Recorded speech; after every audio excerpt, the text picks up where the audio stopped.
selamat sore. Salam sehat untuk kita semua ya. Pada kesempatan kali ini, kami dari kelompok 9 akan mempresentasikan sebuah materi dari manajemen keuangan yang berjudul Pendanaan Jangka Pendek.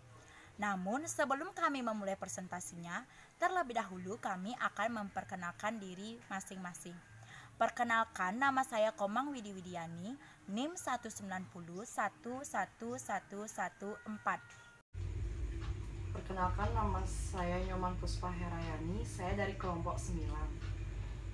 Perkenalkan, nama saya Gede Agus Saputra, NIM 190111109. Baik, di sini saya akan menjelaskan mengenai pengertian pendanaan jangka pendek. Pendanaan jangka pendek merupakan utang yang mempunyai jangka waktu 1 tahun yang digunakan untuk memenuhi kebutuhan aktiva lancar sebagai modal kerja perusahaan. Pendanaan jangka pendek memungkinkan pemilik bisnis untuk mendanai pertumbuhan langsung atau perintah baru ketika ada perbedaan waktu antara menerima pembayaran dan membayar kreditur. Pendanaan jangka pendek memiliki periode lebih singkat sebab tenor pinjaman ini berkisar 1 hingga 3 bulan. Baik, untuk yang kedua saya akan menjelaskan mengenai pengertian dari sumber dana menurut asalnya dan berdasar atas jangka waktu. Di sini dibagi menjadi 2, sumber intern dan sumber ekstern. Sumber intern adalah dana atau modal yang dibentuk atau dihasilkan sendiri di dalam perusahaan seperti laba ditahan dan penyusutan. Ditinjau dari penggunaan atau bekerjanya, kedua dana tersebut di dalam perusahaan tidak ada bedanya. Besarnya laba ditahan atau cadangan dipengaruhi oleh besarnya laba yang diperoleh selama periode tertentu. Maka bagian laba yang ditahan akan kecil jumlahnya. Yang kedua, sumber ekstern. Sumber ekstern adalah sumber yang berasal dari luar perusahaan. Dana yang berasal dari sumber ekstern adalah dana yang berasal dari para kreditur dan pemilik, peserta atau pengambil bagian di dalam perusahaan. Dana atau modal yang berasal dari para kreditur adalah merupakan hutang bagi perusahaan yang bersangkutan, dan modal yang berasal dari kreditur tersebut ialah apa yang disebut modal asing. Metode pembelanjaan dengan menggunakan modal asing disebut pembelanjaan asing atau pembelanjaan dengan hutang. Dana atau modal yang berasal dari pemilik, peserta atau mengambil bagian di dalam perusahaan adalah merupakan dana yang akan tetap ditanamkan dalam perusahaan yang bersangkutan, dan dana ini dalam perusahaan tersebut akan menjadi modal sendiri. Metode pembelanjaan dengan menggunakan dana yang berasal dari pemilik atau calon pemilik tersebut pembelanjaan sendiri. Dengan demikian, maka dana yang berasal dari sumber ekstern adalah terdiri dari modal asing dan modal sendiri. Pada dasarnya, pihak-pihak pemberi dana atau modal ekstern yang utama dapat digolongkan dalam 3 golongan. Di sini saya akan menjelaskan materi tentang jenis-jenis jangka pendek.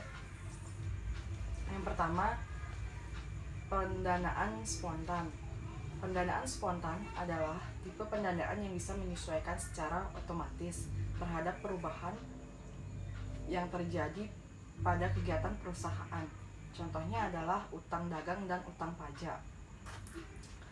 Yang kedua adalah pendanaan tidak spontan. Pendanaan tidak spontan ini adalah tipe pendanaan yang tidak terpengaruhi oleh perubahan aktivitas perusahaan. Manajemen membutuhkan waktu dan negosiasi untuk mendapatkan, mengubah, atau menambahkan atau mengurangi dana yang diinginkan. Contoh dari pendanaan tidak spontan ini adalah yang pertama, leasing, dan yang kedua, kredit tanpa agunan atau KTA. Yang ketiga, pinjaman dari kredit. Baik, di sini saya akan menjelaskan kelebihan dan kekurangan pendanaan jangka pendek. Untuk kelebihan pendanaan jangka pendek yaitu 1, bunga yang rendah. Meski tenor atau masa pinjaman singkat, namun bunga pinjaman juga sangat rendah. Hal tersebut tentunya sangat menguntungkan kamu saat menghitung jumlah cicilan. 2, pencairan dana cepat. Pendanaan dengan tenggat waktu pendek biasanya lebih cepat dalam proses pencairan dana. Hal ini dikarenakan prosesnya sangat mudah. Sebab kamu tidak perlu melewati proses yang ribet seperti pinjaman lainnya yang ada. 3. Persyaratan dokumen yang sangat mudah. Biasanya, pendanaan dengan tenggat waktu pendek tidak memerlukan persyaratan dokumen yang sulit, sebab resikonya sangat rendah. Kekurangan pendanaan jangka pendek yaitu 1. Jumlah pinjaman yang terbatas. Pendanaan dengan tenggat waktu pendek memiliki jumlah pinjaman yang sangat terbatas.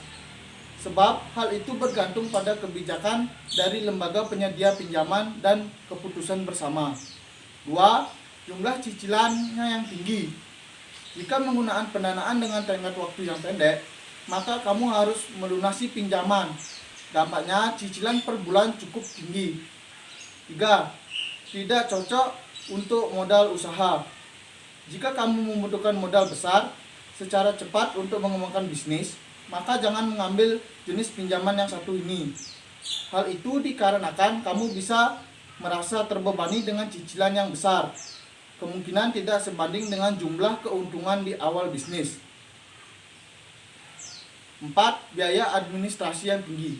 Saat awal pengajuan, debitur juga harus membayar biaya provisi dan lainnya yang biasanya menghabiskan sekitar 3 hingga 7% dari jumlah pinjamannya.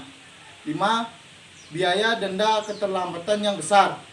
Pendanaan jangka pendek tanpa jaminan pun sangat mempengaruhi biaya denda keterlambatan. Misalnya lembaga pinjaman non-bank memberikan bunga keterlambatan maksimal 150.000 per bulan. Hal itu tentunya sangat merugikan kamu karena jumlah pinjamannya rendah, sedangkan untuk lembaga keuangan bank yang telah memberlakukan biaya percepatan pelunasan yang cukup tinggi. Contohnya Bank Mandiri yang memberlakukan biaya percepatan pelunasan sebesar 5% dari sisa pokok pinjamannya. Sekian yang bisa saya sampaikan, saya ucapkan terima kasih. Baik, sekian presentasi dari kelompok kami. Semoga apa yang kami sampaikan bisa mudah dimengerti dan bermanfaat untuk kedepannya. Kami memohon maaf yang sebesar-besarnya apabila ada kesalahan yang disengaja maupun tidak sengaja. Kami akhiri dengan parame Santi. Om Santi Santi Santi Santi Om. Selamat sore dan sampai jumpa.